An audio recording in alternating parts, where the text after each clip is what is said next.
माता की। भारत माता की। भारत माता की। नमस्ते यूएस।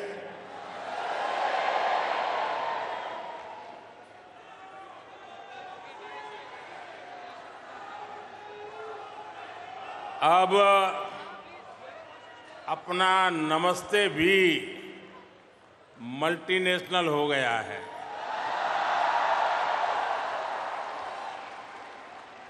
लोकल से ग्लोबल हो गया।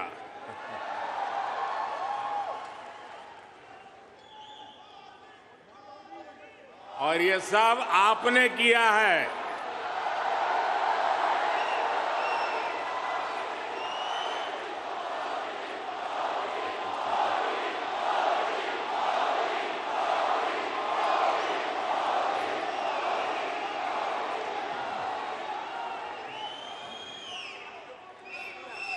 अपने दिल में भारत को बसाकर रखने वाले हर भारतीय ने ये किया है। साथियों, यहां आप इतनी दूर दूर से आए हैं। कुछ पुराने चेहरे हैं, कुछ नए चेहरे हैं। आपका यह प्यार, ये मेरा बहुत बड़ा सौभाग्य है।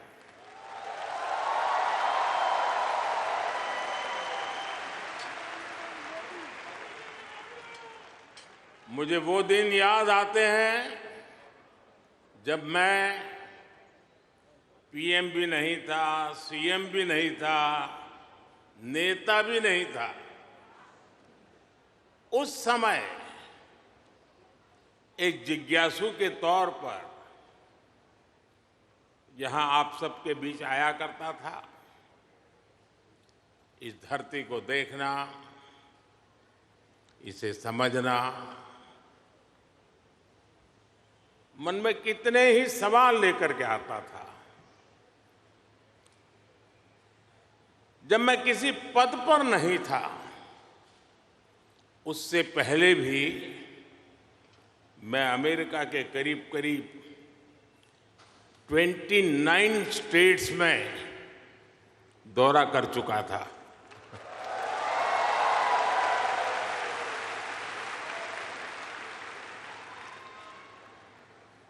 उसके बाद जब मैं सीएम बना तो टेक्नोलॉजी के माध्यम से आपके साथ जुड़ने का सिलसिला जारी रहा।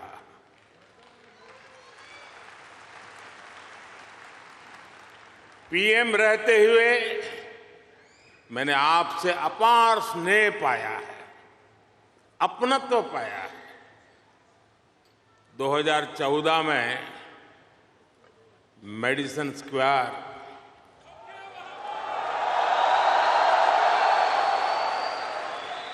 2015 में सैन होसे, 2019 में ह्यूस्टन, 2023 में वाशिंगटन और अब 2024 में न्यूयॉर्क।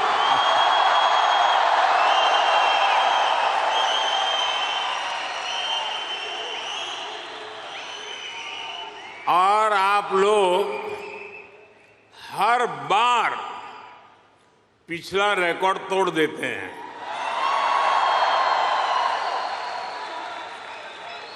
साथियों, मैं हमेशा से आपके सामर्थ्य को, भारतीय डायस्पोरा के सामर्थ्य को समझता रहा हूं। जब मेरे पास कोई सरकारी पद नहीं था,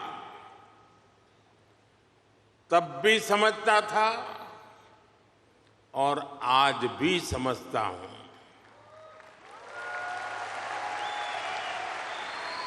आप सब मेरे लिए हमेशा से भारत के सबसे मजबूत ब्रांड एम्बेसडर रहे हैं।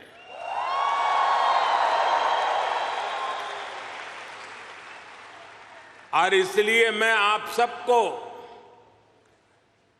राष्ट्रदूत कहता हूं।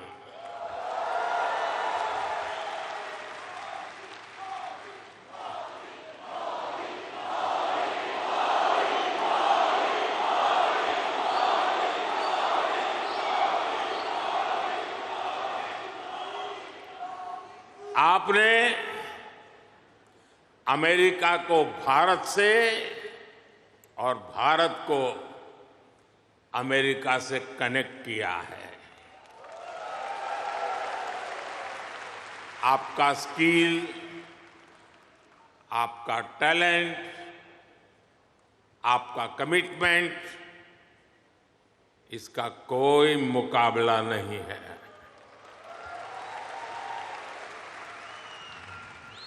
आप 7 समंदर पार भले आए गए हैं, लेकिन कोई समंदर इतना गहरा नहीं जो दिल की गहराइयों में बसे हिंदुस्तान को आपसे दूर कर सके।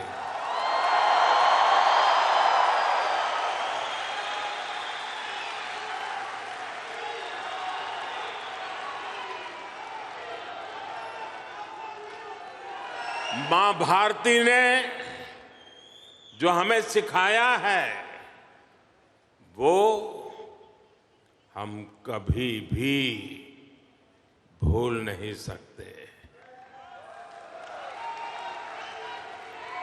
हम जहां भी जाते हैं सबको परिवार मानकर उनसे घुल मिल जाते हैं। डायवर्सिटी को समझना, डायवर्सिटी को जीना, उसे अपने जीवन में उतारना, ये हमारे संस्कारों में है, हमारी रगों में है।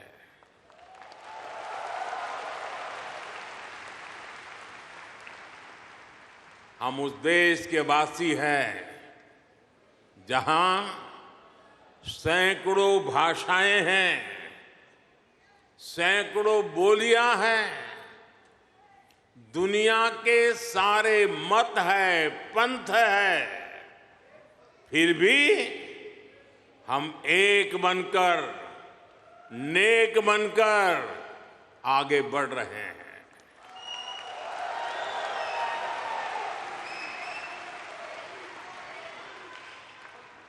यहां इस हॉल में ही देखिए, कोई तमिल बोलता है,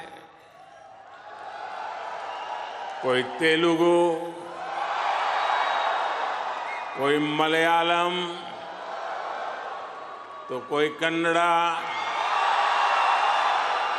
कोई पंजाबी, तो कोई मराठी और तो कोई गुजराती।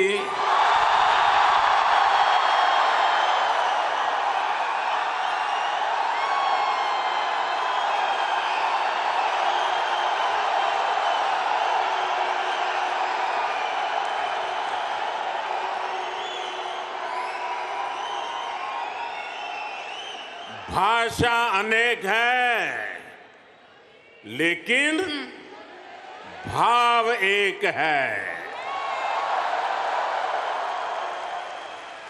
और वो भाव है भारत माता की। वो भाव है भारतीयता। दुनिया के साथ जुड़ने के लिए ये हमारी सबसे बड़ी स्ट्रेंथ है, सबसे बड़ी ताकत है। यही वैल्यूज हमें सहज रूप से ही विश्व बंधु बनाती है।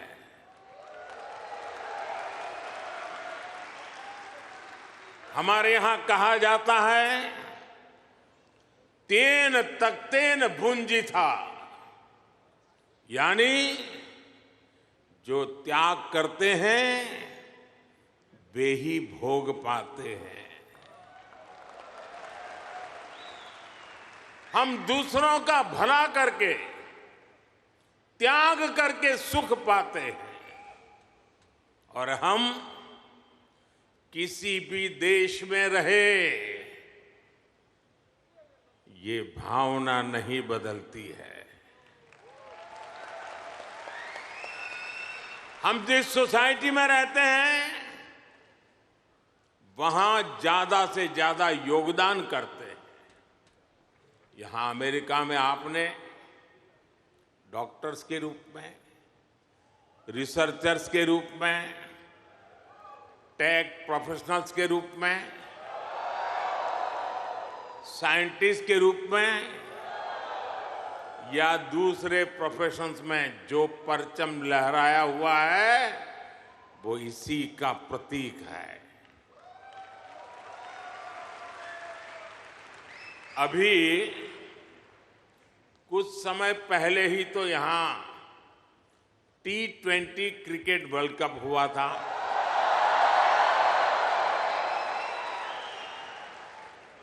और यूएसए की टीम क्या गजब खेली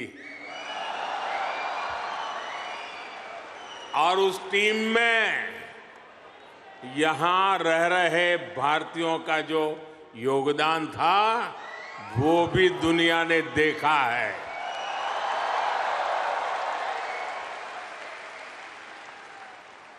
साथियों, दुनिया के लिए एआई का मतलब है आर्टिफिशियल इंटेलिजेंस, लेकिन मैं मानता हूं कि एआई का मतलब है अमेरिकन इंडियन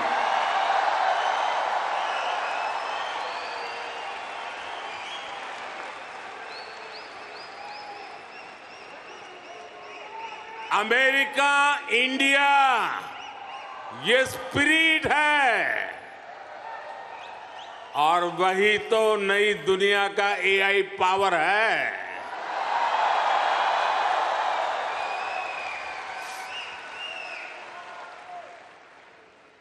यही एआई स्पिरिट भारत अमेरिका रिश्तों को नई ऊंचाई दे रहा है। मैं आप सभी को,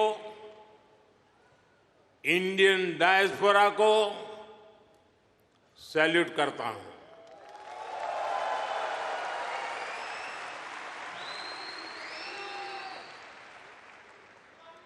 I salute you all.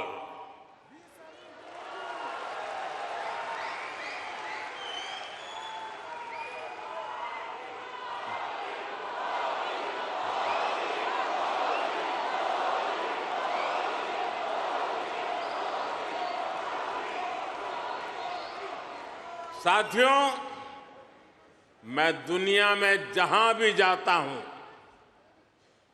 Her leader के मुंह से भारतीय डायस्पोरा की तारीफ ही सुनता हूं।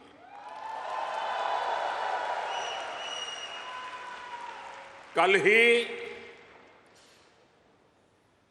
प्रेसिडेंट बाइडेन मुझे डेलावेयर में अपने घर ले गए थे।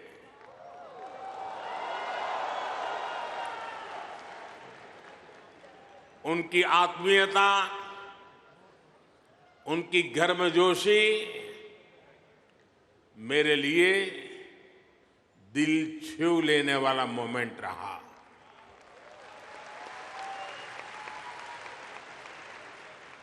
ये सम्मान 140 करोड़ भारतीयों का है।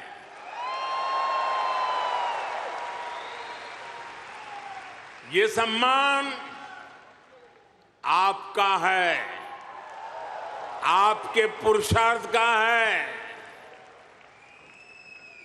ये सम्मान यहां रहने वाले लाखों भारतीयों का है।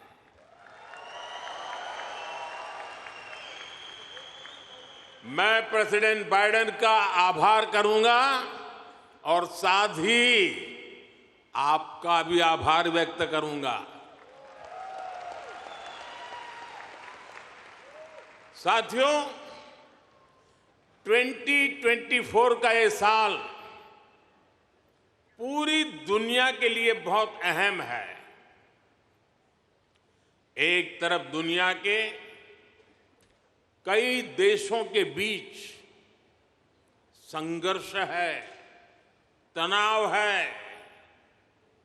तो दूसरी तरफ कई देशों में डेमोक्रेसी का जश्न चल रहा है।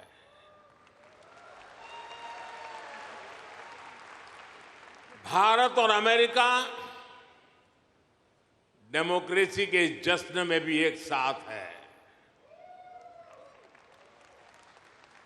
जहां अमेरिका में चुनाव होने वाले हैं और भारत में चुनाव हो चुके हैं,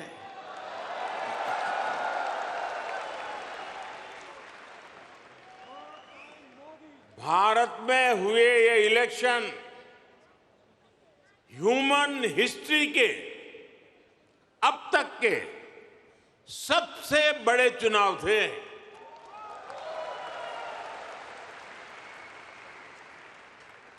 आप कल्पना कर सकते हैं, अमेरिका की कुल आबादी से भी करीब 2 गुने वोटर्स, इतना ही नहीं, पूरे यूरोप की कुल आबादी से ज्यादा वोटर्स, इतने सारे लोगों ने भारत में अपना वोट डाले।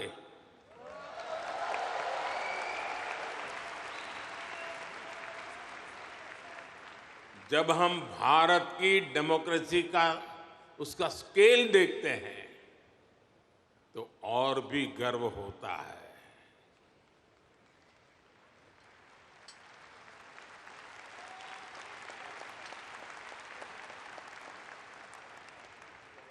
तीन महीने का पोलिंग प्रोसेस, 15 मिलियन यानी 1.5 करोड़ लोगों का पोलिंग स्टाफ,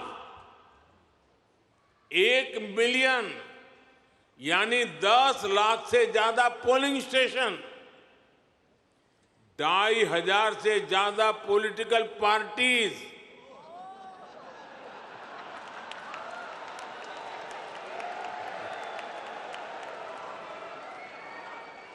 आठ 8,000 से ज्यादा कैंडिडेट्स,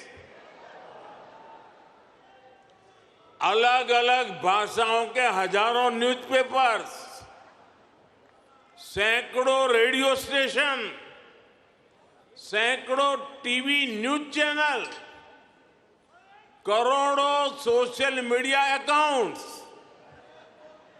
लाखों सोशल मीडिया चैनल्स, ये सब भारत की डेमोक्रेसी को वाइब्रेंट बनाते हैं।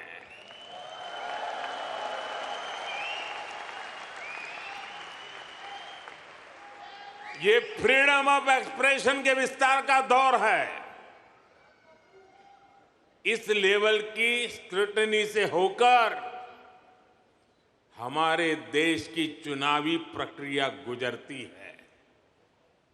और साथियों, इस लंबी चुनावी प्रक्रिया से गुजरकर इस बार भारत में कुछ अभूतपूर्व हुआ है।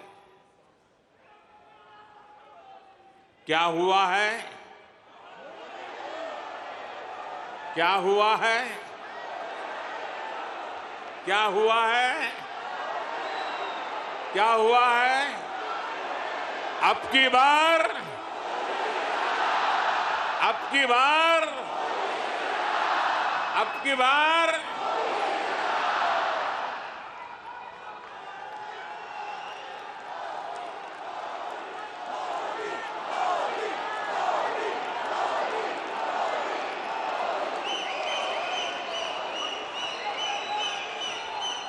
साथियों,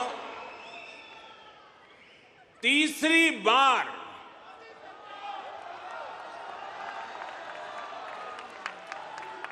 हमारी सरकार की वापसी हुई है।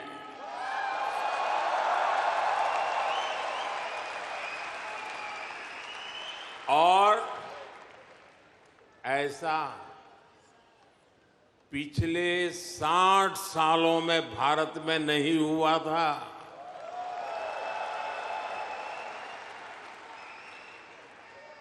भारत की जनता ने ये जो नया मैंडेट दिया है, उसके मायने बहुत है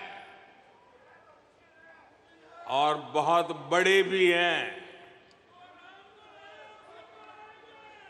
ये तीसरे टर्म में हमें बहुत बड़े लक्ष्य साधने हैं।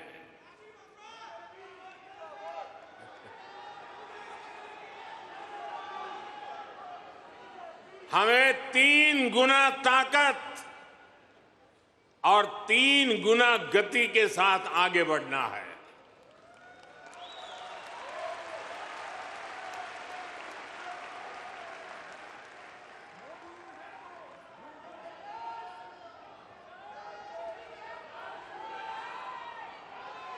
आपको एक शब्द याद रहेगा, पुष्प।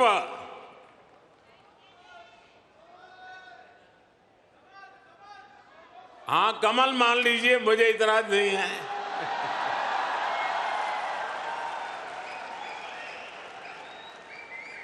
पुष्प। और मैं पुष्प को डिफाइन करता हूं, P for progressive Bharat, you for unstoppable Bharat, S for spiritual Bharat, H for humanity first को समर्पित Bharat, P for prosperous Bharat, यानी पुष्प। पुष्प की 5 पंखुड़ियों को मिलाकर ही विकसित भारत बनाएंगे। साथियों,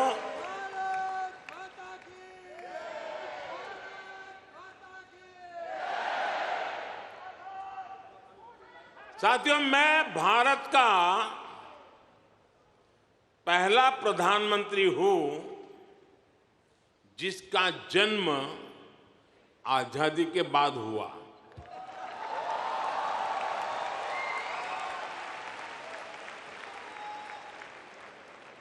आजादी के आंदोलन में करोड़ों भारतीयों ने स्वराज के लिए जीवन खपा दिया था। उन्होंने अपना हित नहीं देखा, अपने कंफर्ट जोन की चिंता नहीं की। वो तो बस देश की आजादी के लिए सब कुछ भूलकर अंग्रेजों से लड़ने चल पड़े थे। उस सफर में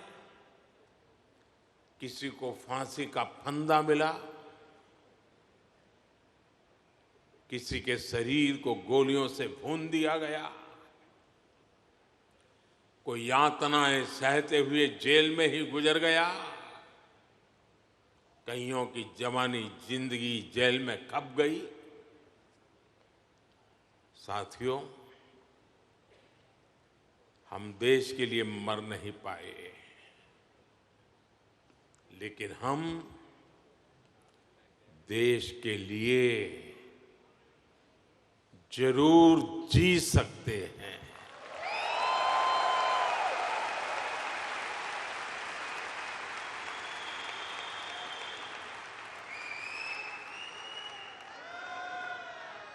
मरना हमारे नसीब नहीं था, जीना हमारे नसीब है।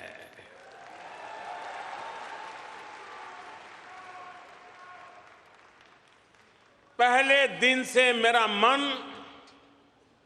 और मेरा मिशन एकदम क्लियर रहा है। मैं स्वराज के लिए जीवन नहीं दे पाया, लेकिन मैंने तय किया सुराज और समृद्ध भारत के लिए जीवन समर्पित करूंगा।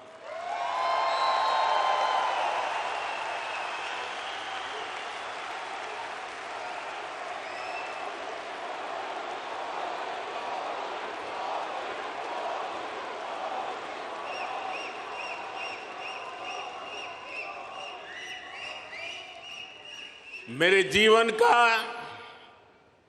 एक बहुत बड़ा हिस्सा ऐसा रहा जिसमें मैं सालों साल तक पूरे देश में घूमता रहा, भटकता रहा।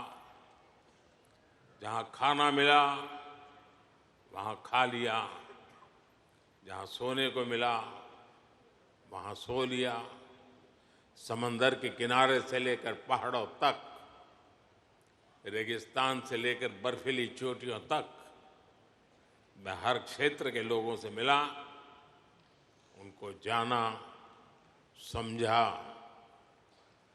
मैंने अपने देश के जीवन, अपने देश की संस्कृति, अपने देश की चुनौतियों का फर्स्ट हैंड एक्सपीरियंस लिया।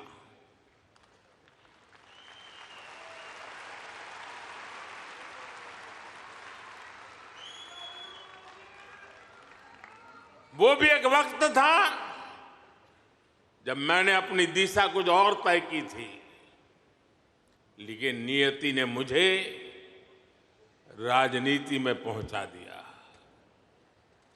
कभी नहीं सोचा था कि एक दिन चीफ मिनिस्टर बनूंगा, और बना तो गुजरात का लॉन्गेस्ट सर्विंग चीफ मिनिस्टर बन गया। 13 साल तक गुजरात का चीफ मिनिस्टर रहा। इसके बाद लोगों ने प्रमोशन देकर मुझे प्राइम मिनिस्टर बना दिया।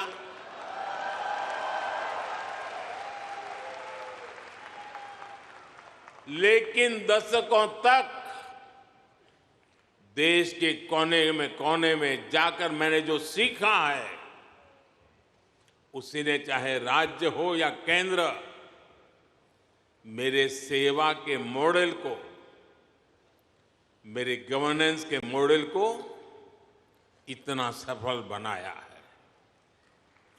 पिछले 10 साल में इस गवर्नेंस मॉडल की सफलता आपने देखी है, पूरी दुनिया ने देखी है, और अब देश के लोगों ने बहुत बड़े भरोसे के साथ मुझे ये तीसरा टर्म सौंपा है।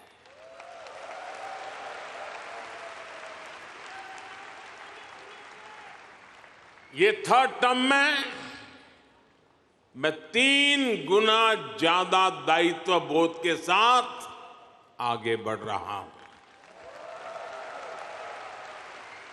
साथियों, आज भारत दुनिया के सबसे युवा देशों में से एक है। भारत एनर्जी से भरा हुआ है, सपनों से भरा हुआ है। रोज नए कीर्तिमान, हर रोज नई खबर।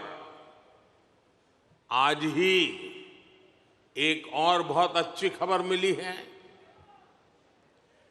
चेस ओलंपियाड में मेंस और वुमेन्स दोनों में भारत को गोल्ड मिला है।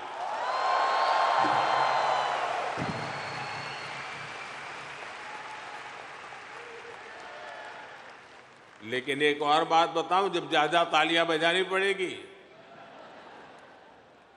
ये लगभग 100 साल के इतिहास में पहली बार हुआ है।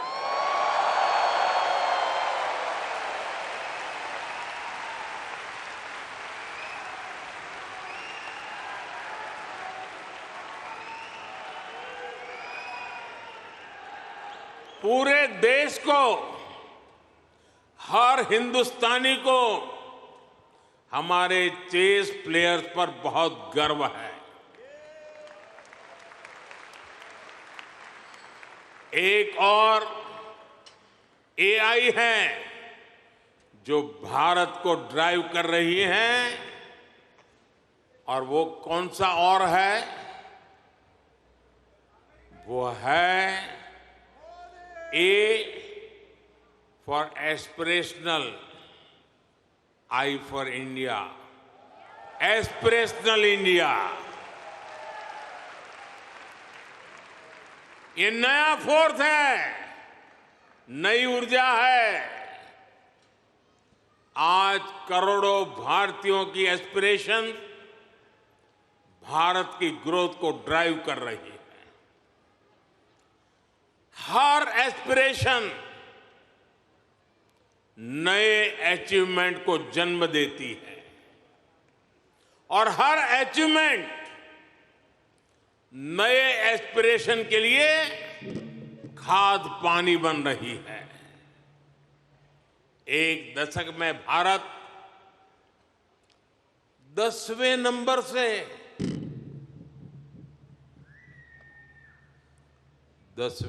से 5वें नंबर की इकोनॉमी बन गया।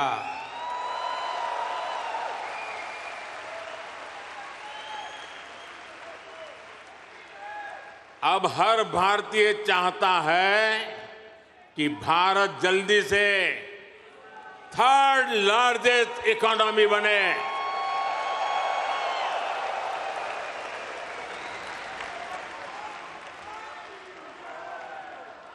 आज देश के एक बहुत बड़े वर्ग की बेसिक नीड्स पूरी हो रही है। पिछले 10 साल में करोड़ों लोगों को क्लीन कुकिंग गैस की सुविधा मिली है। उनके घर तक पाइप से साफ पानी पहुंचने लगा है। उनके घर में बिजली कनेक्शन पहुंचा है। उनके लिए करोड़ों टॉयलेट्स बने हैं। ऐसे करोड़ों लोग अब क्वालिटी लाइफ चाहते हैं। साथियों, अब भारत के लोगों को सिर्फ रोड नहीं, उन्हें शानदार एक्सप्रेस वे चाहिए।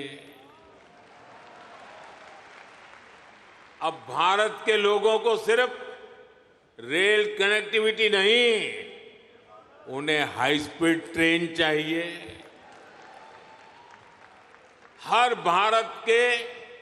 भारत के हर शहर की अपेक्षा है उसके यहां मेट्रो चले। भारत के हर शहर की अपेक्षा है उसका अपना एयरपोर्ट हो। देश का हर नागरिक, हर गांव शहर चाहता है कि उसके यहां दुनिया की बेस्ट सुविधाएं हो, और इसका नतीजा हम देख रहे हैं। 2014 में भारत के सिर्फ 5 शहरों में मेट्रो थी। आज 23 शहरों में मेट्रो है।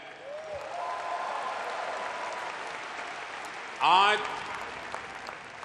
दुनिया का दूसरा सबसे बड़ा मेट्रो नेटवर्क भारत में है, और इसका हर दिन विस्तार हो रहा है। साथियों, 2014 में भारत के सिर्फ 70 शहरों में 70 शहरों में एयरपोर्ट्स थे। आज 140 से ज्यादा शहरों में एयरपोर्ट्स है।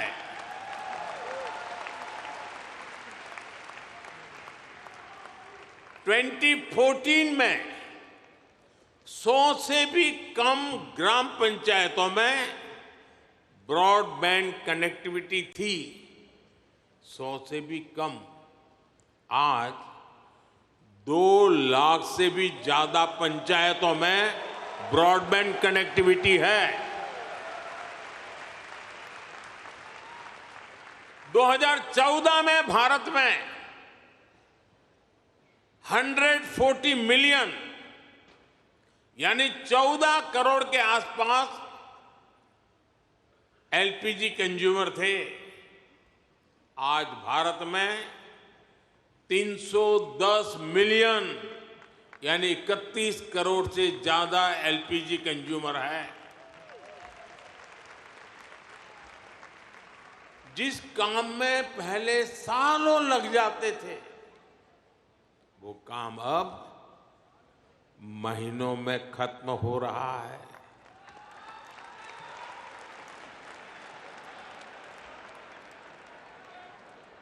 आज भारत के लोगों में एक आत्मविश्वास है, एक संकल्प है, मंजिल तक पहुंचने का इरादा है। भारत में डेवलपमेंट एक पीपल्स मूवमेंट बन रहा है और हर भारतीय विकास के इस मूवमेंट में बराबर का पार्टनर बन गया है।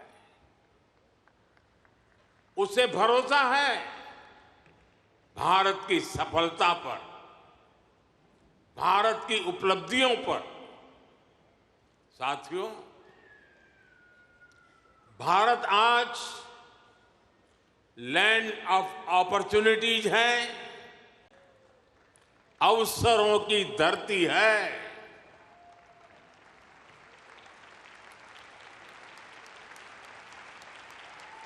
अब भारत अवसरों का इंतजार नहीं करता। अब भारत अवसरों का निर्माण करता है।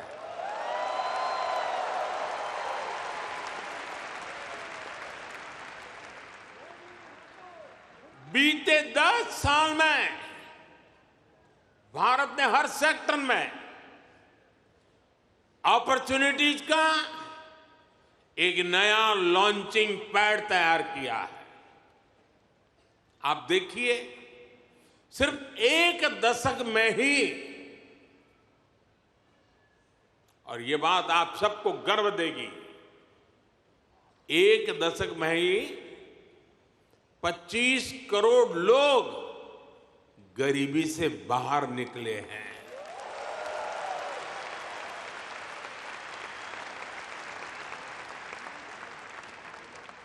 ये कैसे हुआ?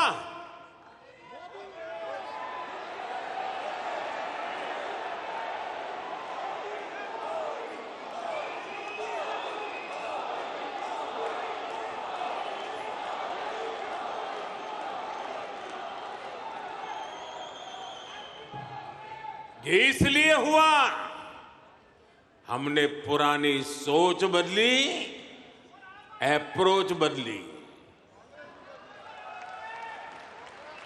हमने गरीब को एम्पावर करने पर फोकस किया। 50 करोड़ यानी 500 मिलियन से ज्यादा लोगों को बैंकिंग सिस्टम से जोड़ा। 55 करोड़ यानी 550 मिलियन से ज्यादा लोगों को 5 लाख रुपए तक का फ्री मेडिकल ट्रीटमेंट देना। 4 करोड़ यानी 40 मिलियन से ज्यादा फैमिलीज को पक्के घर देना। कोलेटरल फ्री लोन्स का सिस्टम बनाकर करोड़ों लोगों को ईज ऑफ क्रेडिट से जोड़ना। ऐसे अनेकों काम हुए, तब इतने लोगों ने खुद ने गरीबी को हराया।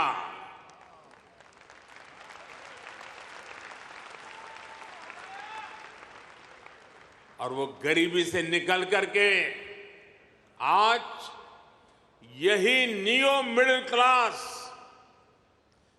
भारत के डेवलपमेंट को तेज गति दे रहा है। साथियों, हमने विमेन वेलफेयर के साथ ही विमेन लेड डेवलपमेंट पर फोकस किया है। सरकार ने जो करोड़ों घर बनवाए, उनकी रजिस्ट्री महिलाओं के नाम हुई है। जो करोड़ों बैंक खाते खुले,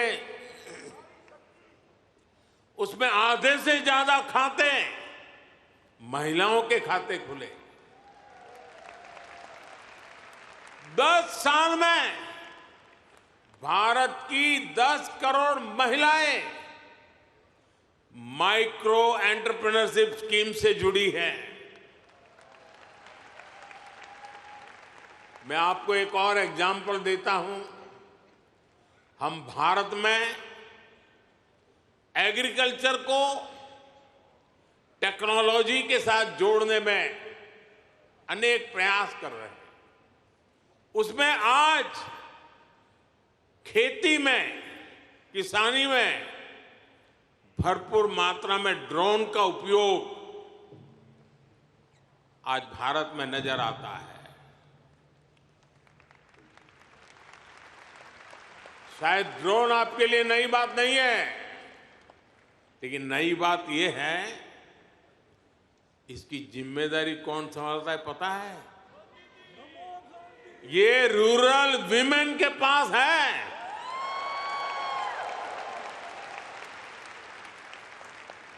हम हजारों महिलाओं को ड्रोन पायलट्स बना रहे हैं। एग्रीकल्चर में टेक्नोलॉजी का ये बहुत बड़ा रिवॉल्यूशन गांव की महिलाएं लेकर आ रही है। साथियों, जो एरियाज पहले निग्लेक्टेड थे, वो आज देश की प्रायोरिटी है। आज भारत जितना कनेक्टेड है, उतना पहले कभी नहीं रहा। आप हैरान होंगे, आज भारत का 5G मार्केट, बताऊं? बुरा नहीं लगेगा ना? आज भारत का 5G मार्केट अमेरिका से भी बड़ा हो चुका है।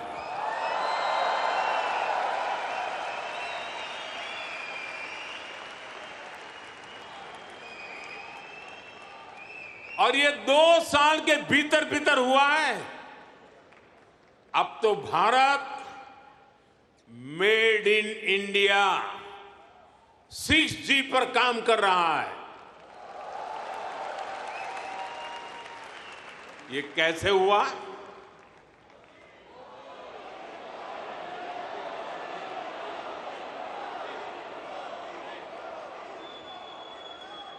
ये इसलिए हुआ क्योंकि हमने इस सेक्टर को आगे बढ़ाने के लिए पॉलिसीज बनाई।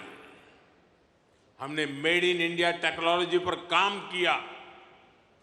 हमने सस्ते डेटा पर मोबाइल फोन मैन्युफैक्चरिंग पर फोकस किया। आज दुनिया का करीब करीब हर बड़ा mobile brand made in India है। आज भारत दुनिया का दूसरा सबसे बड़ा मोबाइल मैन्युफैक्चरर है। एक जमाना था मेरे आने से पहले, जब हम मोबाइल इंपोर्टर थे। आज हम मोबाइल एक्सपोर्टर बन गए हैं।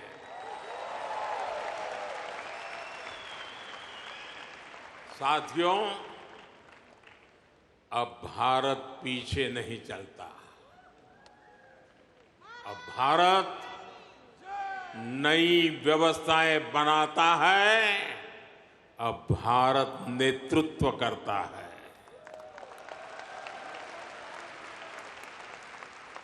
भारत ने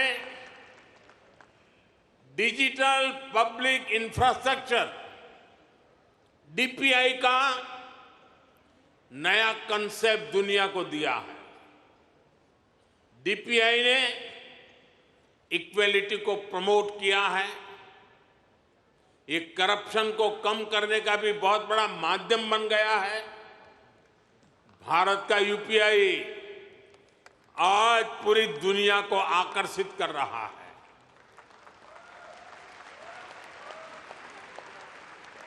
आपकी जेब में वॉलेट है, लेकिन भारत में लोगों की जेब के साथ ही फोन में वॉलेट है,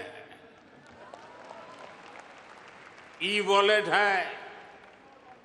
अनेक भारतीय अब अपने डॉक्यूमेंट्स फिजिकल फोल्डर्स में नहीं रखते, उनके पास डिजी लॉकर है। वो एयरपोर्ट पे जाते हैं तो डिजी यात्रा से सीमलेस ट्रैवल करते हैं। ये digital public infrastructure jobs, innovation और इससे जुड़ी हर टेक्नोलॉजी का लॉन्चिंग पैड बन गया है। साथियों, भारत अब रुकने वाला नहीं है। भारत अब थमने वाला नहीं है। भारत चाहता है दुनिया में ज्यादा से ज्यादा device made in India chip पर चलें। हमने सेमीकंडक्टर सेक्टर को भी भारत की तेज ग्रोथ का आधार बनाया है। पिछले साल जून में भारत ने सेमीकंडक्टर सेक्टर के लिए इंसेंटिव घोषित किए थे। इसके कुछ ही महीनों बाद माइक्रोन की पहली सेमीकंडक्टर यूनिट का शिलान्यास भी हो गया।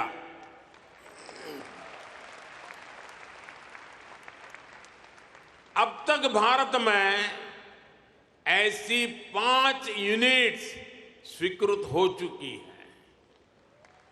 वो दिन दूर नहीं जब आप मेड इन इंडिया चिप यहां अमेरिका में भी देखेंगे।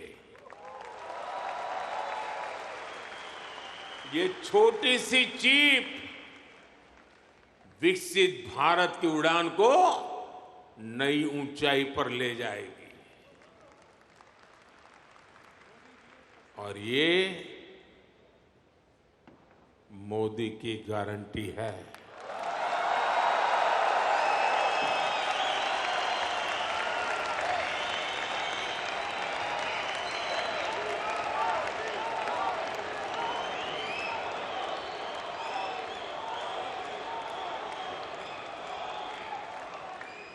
साथियों, आज भारत में रिफॉर्म्स के लिए जो कन्विक्शन, जो कमिटमेंट है, वो अभूतपूर्व है। हमारा ग्रीन एनर्जी ट्रांजिशन प्रोग्राम इसका बहुत बड़ा उदाहरण है। दुनिया की 17% पॉपुलेशन होने के बावजूद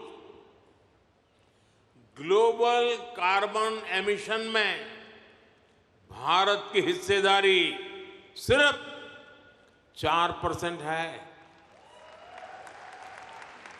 दुनिया को बर्बाद करने में हमारा कोई रोल नहीं है।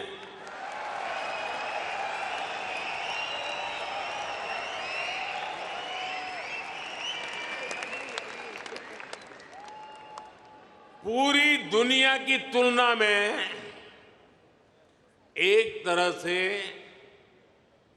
यानी कह सकते हैं ना के बराबर है। हम भी सिर्फ कार्बन फ्यूल जलाकर अपनी ग्रोथ को सपोर्ट कर सकते थे, लेकिन हमने ग्रीन ट्रांजिशन का रास्ता चुना। प्रकृति प्रेम के हमारे संस्कारों ने हमें गाइड किया, इसलिए हम solar, wind, hydro, green hydrogen और न्यूक्लियर एनर्जी पर इन्वेस्टमेंट कर रहे हैं। आप देखिए, भारत G20 का ऐसा देश है जिसने पेरिस क्लाइमेट गोल्स को सबसे पहले पूरा कर दिया।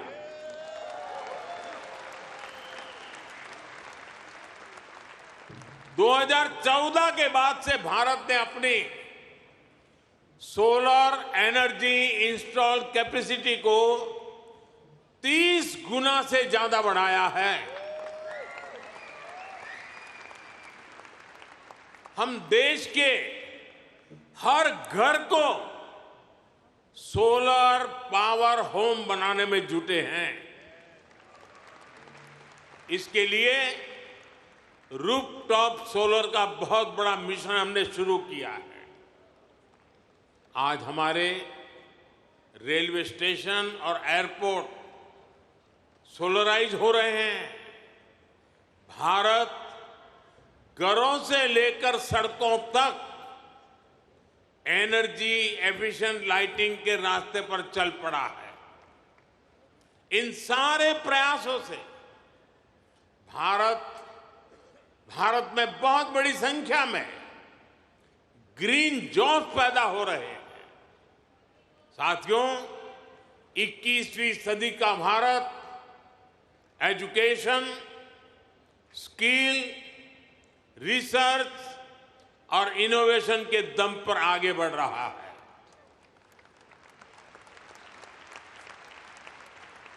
आप सभी नालंदा यूनिवर्सिटी के नाम से परिचित है।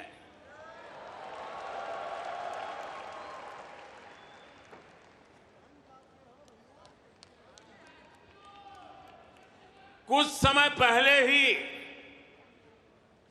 भारत की प्राचीन नालंदा यूनिवर्सिटी नए अवतार में सामने आई है।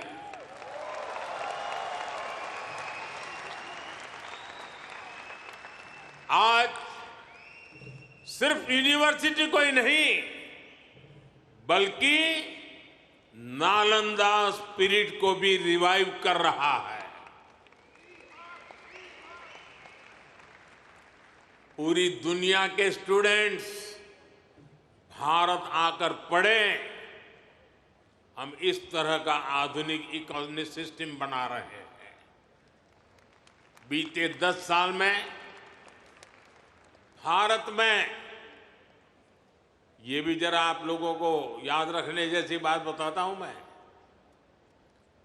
बीते 10 साल में भारत में हर सप्ताह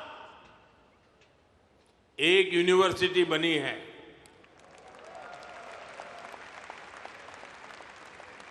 हर दिन 2 नए कॉलेज बने हैं। हर दिन एक नई आईटीआई की स्थापना हुई है। 10 साल में ट्रिपल आईटी की संख्या 9 से बढ़कर 25 हो चुकी है। आईआईएम्स की संख्या 13 से बढ़कर 21 हो चुकी है। एम्स की संख्या 3 गुना बढ़कर 22 हो चुकी है। 10 साल में मेडिकल कॉलेजों की संख्या भी लगभग 2 गुनी हो चुकी है। टॉप ग्लोबल यूनिवर्सिटीज भी आज भारत आ रहा है, भारत का नाम है। अभी तक दुनिया ने भारत के डिजाइनर्स का दम देखा। अब दुनिया डिजाइन इन इंडिया का जलवा देखेगी।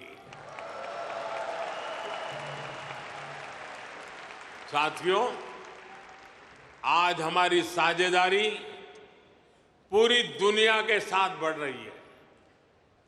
पहले भारत सबसे समान दूरी की नीति पर चलता था, इक्वल डिस्टेंस। अब भारत सबसे समान नजदीकी की नीति पर चल रहा है।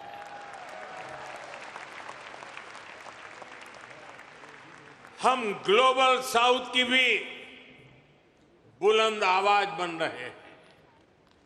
आपने देखा होगा, भारत की पहल पर G20 समिट में अफ्रीकन यूनियन को स्थायी सदस्यता मिली।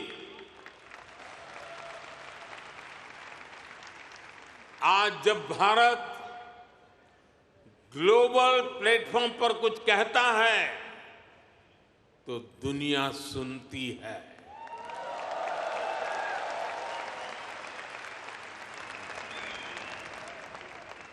कुछ समय पहले जब मैंने कहा कि this is not the era of war, तो उसकी गंभीरता सबने समझी। साथियों, आज दुनिया में कहीं भी संकट आए, भारत फर्स्ट रिस्पॉन्डर के रूप में सामने आता है। कोरोना के समय में हमने 150 से ज्यादा देशों को वैक्सीन और दवाइयां भेजी। कहीं भूकंप आए, कहीं साइक्लोन आए, कहीं गृह युद्ध हो, हम मदद के लिए सबसे पहले पहुंचते हैं। यही हमारे पुरखों की सीख है, यही हमारे संस्कार है। साथियों, आज का भारत दुनिया में एक नए कैटालिटिक एजेंट की तरह उभर रहा है और इसका प्रभाव हर सेक्टर में दिखेगा। ग्लोबल ग्रोथ के प्रोसेस को तेज करने के लिए भारत का रोल अहम होगा।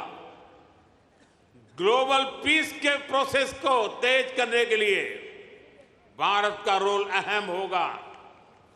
ग्लोबल क्लाइमेट एक्शन को स्पीड अप करने में भारत का रोल अहम होगा। ग्लोबल स्किल गैप को दूर करने में भारत का रोल अहम होगा। ग्लोबल इनोवेशंस को नई दिशा देने में भारत का रोल अहम होगा।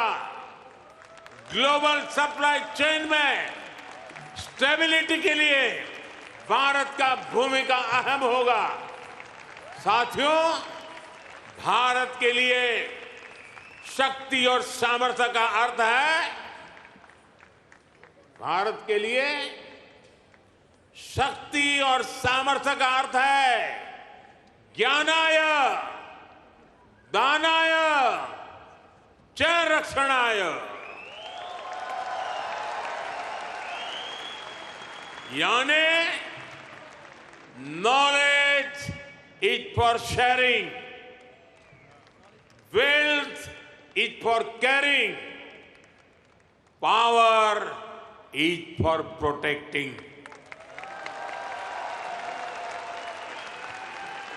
इसलिए भारत की प्राथमिकता दुनिया में अपना दबाव बढ़ाने की नहीं, अपना प्रभाव बढ़ाने की है।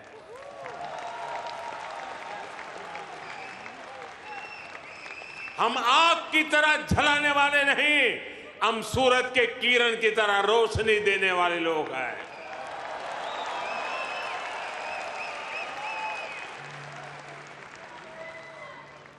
हम विश्व पर अपना दबदबा नहीं चाहते, हम विश्व की समृद्धि में अपना सहयोग बढ़ाना चाहते हैं। योग को बढ़ावा देना हो, सुपर फूड मिलेट्स को बढ़ावा देना हो, मिशन लाइफ यानी लाइफ स्टाइल फॉर एनवायरनमेंट का विजन हो, भारत जीडीपी सेंट्रिक ग्रोथ के साथ ही ह्यूमन सेंट्रिक ग्रोथ को भी प्राथमिकता दे रहा है। मेरा आपसे भी आग्रह है, यहां मिशन लाइफ को ज्यादा से ज्यादा प्रमोट करिए। हम अपनी लाइफस्टाइल में थोड़े से बदलाव करके भी पर्यावरण की बहुत मदद कर सकते हैं। शायद आपने सुना होगा और हो सकता है आप में से कुछ लोगों ने इनिशिएटिव लिया भी हो।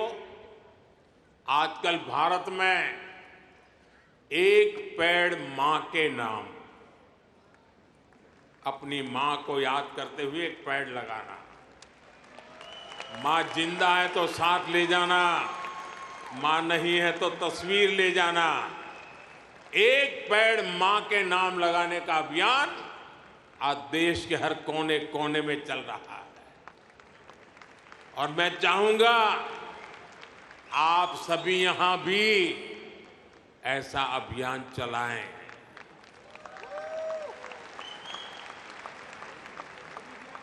यह हमारी जन्मदाता मां और धरती मां दोनों का यश बढ़ाएगा। साथियों, आज का भारत बड़े सपने देखता है, बड़े सपनों का पीछा करता है।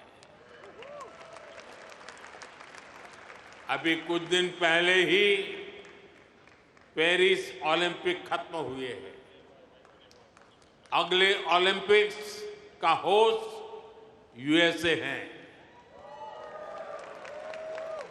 जल्द ही आप भारत में भी ओलंपिक्स के साक्षी बनेंगे।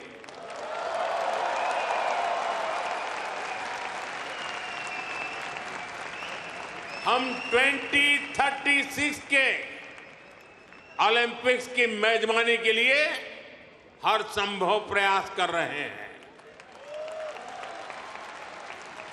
स्पोर्ट्स हो, बिजनेस हो या फिर एंटरटेनमेंट, आज भारत बहुत बड़े आकर्षण का केंद्र है। आज आईपीएल जैसी भारत की लीग्स दुनिया की टॉप लीग्स में से एक है। भारत की फिल्में ग्लोबली धूम मचा रही हैं। भारत आज ग्लोबल टूरिज्म में भी परचम लहरा रहा है। दुनिया के अलग अलग देशों में भारत के त्योहार मनाने की होड़ है। मैं देख रहा हूं इन दिनों हर शहर में लोग नवरात्रि का गरबा सीख रहे हैं।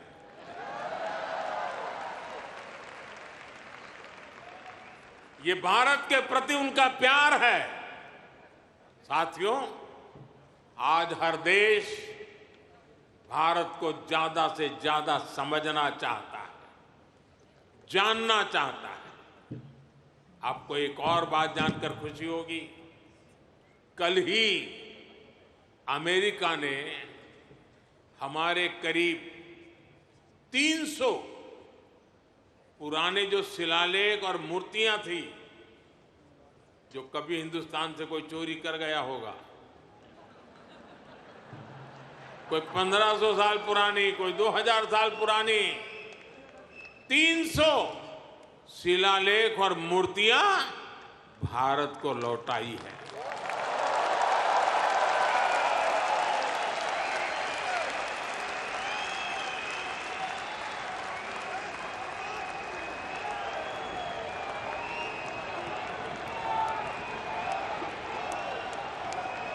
अभी तक अमेरिका ऐसी लगभग 500 धरोहरें भारत को लौटा चुका है। ये कोई छोटी सी चीज लौटाने का विषय नहीं है। ये हमारी हजारों वर्षों की विरासत का सम्मान है। ये भारत का सम्मान है और ये आपका भी सम्मान है। मैं अमेरिका की सरकार का इसके लिए बहुत आभारी हूं।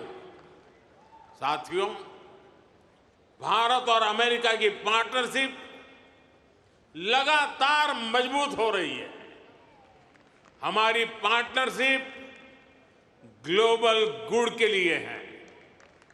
हम हर क्षेत्र में सहयोग बढ़ा रहे हैं और इसमें आपकी सहूलियत का भी ध्यान है। मैंने पिछले साल ये घोषणा की थी कि सिएटल में हमारी सरकार का नया कॉन्सुलेट खोलेगी। अब ये कॉन्सुलेट शुरू हो चुका है। मैंने 2 और कॉन्सुलेट खोलने के लिए आपके सुझाव मांगे थे। मुझे आपको ये बताते हुए खुशी है कि आपके सुझावों के बाद भारत ने बोस्टन और लॉस एंजलिस में 2 नए कॉन्सुलेट खोलने का निर्णय लिया है।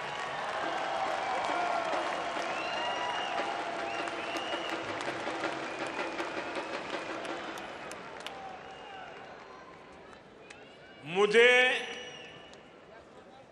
यूनिवर्सिटी ऑफ ह्यूस्टन में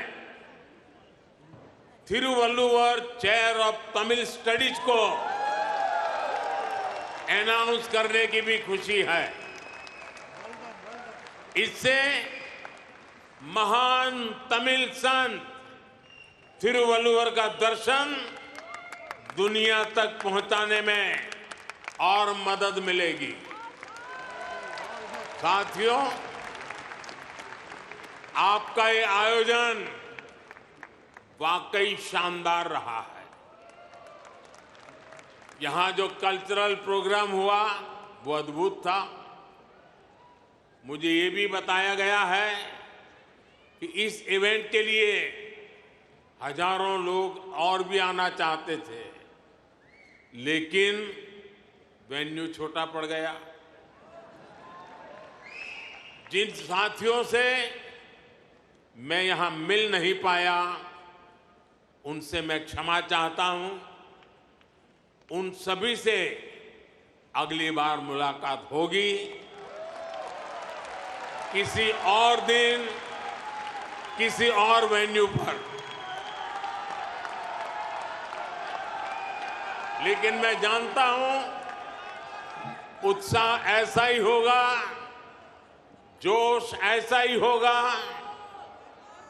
आप ऐसे ही स्वस्थ रहें, समृद्ध रहें। भारत अमेरिका दोस्ती को ऐसे ही मजबूत करते रहें। इसी कामना के साथ आप सभी का बहुत बहुत धन्यवाद।